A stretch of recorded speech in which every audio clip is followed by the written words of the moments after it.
say let's dive into the topic that I wanted to discuss on this first episode. The title of the video is Kid in a Field. Now, this is I guess more of a philosophical type deal, but at the end of it is, I think, a very beautiful type of simplicity that we often forget, if not just aren't even aware of at all. One moment.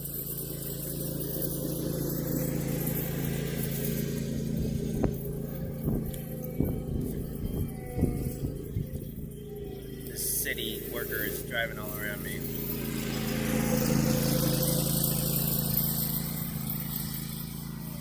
This is something that I've discussed with the few people that are closest to me. I'd say at this point it's been my wife, my mother, and my father. And it's just a thought that I had, and I think it's thought-provoking. So I want to present it to you. Envision like the first kid, all right? Like there's just the first human. Like we go back to just a kid.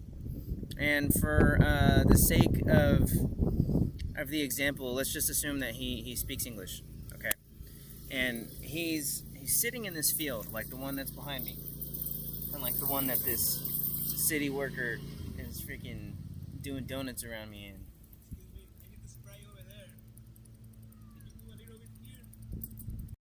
All right, I had to move to a completely different spot because the city landscapers were. I was in the middle of them. So, anywho, back to this idea. So, envision there's a kid in a field, and nothing else exists. He's just sitting there with his creative imagination, and he starts to come up with an idea of a game, something fun to do. So he starts to create rules. So this will be the starting point, and this will be the end point. But I need something to see to mark the start and the end. So I'm gonna. I got this idea of inventing this thing called a cone. It's gonna be this neon thing. That's gonna be like a marker that serves as a visual aid, as like a frame of reference for our starting point and our end point. Okay, and we call it cone. Kid's like, all right, cone. So puts the cones at the start, puts the cones at the end, and starts coming up with more rules for this game. And you can insert any game, for example, anything, baseball, football, whatever. But this kid's coming up with something, and let's say he's just making up some random game, and it's fun, and he's having fun, and he's enjoying himself. Then it gets to a place where he's restricted by the parameters or the rules or the regulations that he set for himself, and starts to get frustrated. So let's say now he's kind of bound by the rules. Now he's bound by the construct of these thoughts that he created in the first place. So I think it's interesting because if you trace everything back, I mean, everything around you started as an idea. I mean, with the exception of organic matter and things that God created, because I'm not even going to attempt to understand that process. But as far as human creativity and ingenuity and inventions and all those things are concerned, like life, society, roadways, lights, electricity, plumbing, all of these things, all these industries, buildings, homes, commercialized buildings, factories, all of these things were ideas. And if you want to really break it down to like the building blocks of the world as we know it, same thing with language. We had to come up with some kind of dialect because we need to be able to talk. Like, okay, for instance, we call this a water bottle, and we all agree that it's a water bottle, so we call it a bottle. But for all we know, someone could have called it a freaking zigazoo or something. And if we all agreed on it, that's what we'd call it. You got all these different languages and all this different stuff. So the reason I'm saying this is because I feel like so often we feel like we're a byproduct of the world that we're in. Or like we have to exist in the world that we're in, or within these parameters, these guidelines, or these boundaries. But everything that you know was created by somebody that dared to pursue their idea until something materialized. And I think so many people lack self-belief and confidence in themselves and their ideas, and they don't ever push past the point for something to come out of the other side. Maybe hit a little bit of defeat, run into some issues, a couple obstacles, and fold.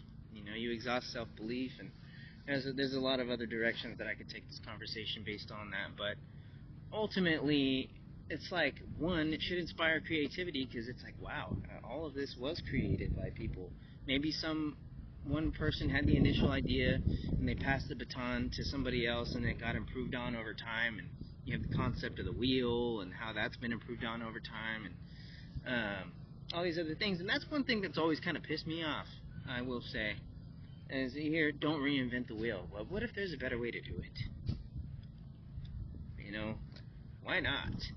Like, I get it. I understand the idea, the concept of, like, don't exhaust energy on something that someone's already done the groundwork to establish or whatever, and you can just kind of go. But it's like, come on, man. If everybody thought that way, then nothing new would happen.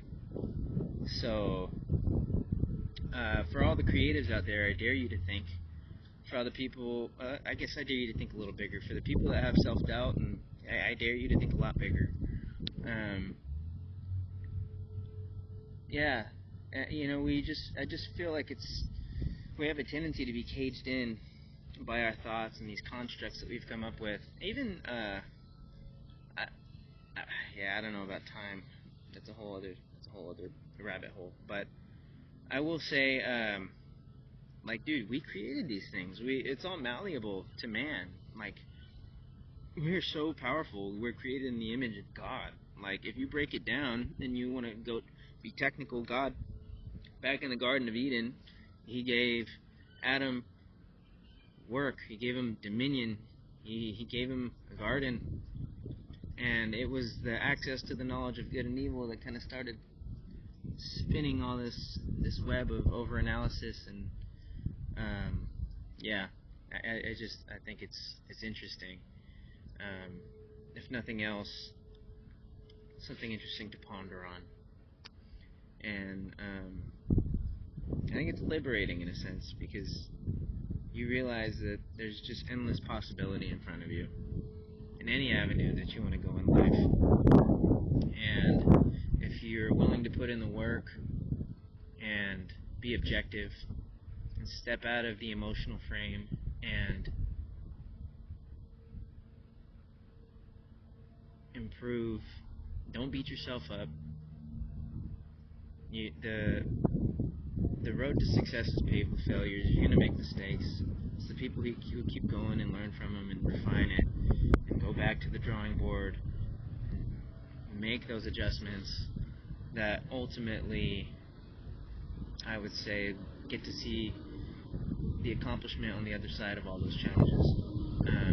And if you learn how to enjoy the process, then it all becomes fun. You look forward to the next mistake, because you know that you're 5 mistakes away from the next accomplishment, or from the next discovery, or from the next big breakthrough. And I'm just a guy in the field today, talking to you about the concept of the kid in the field, to encourage you to be a kid in your own field and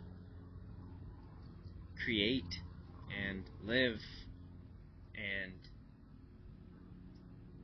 be purposeful and be passionate, be helpful. All good things. So, until the next episode, thank you so much for listening, and I pray for safety and guidance and coverage and peace and prosperity over you all. In Jesus' name, God bless.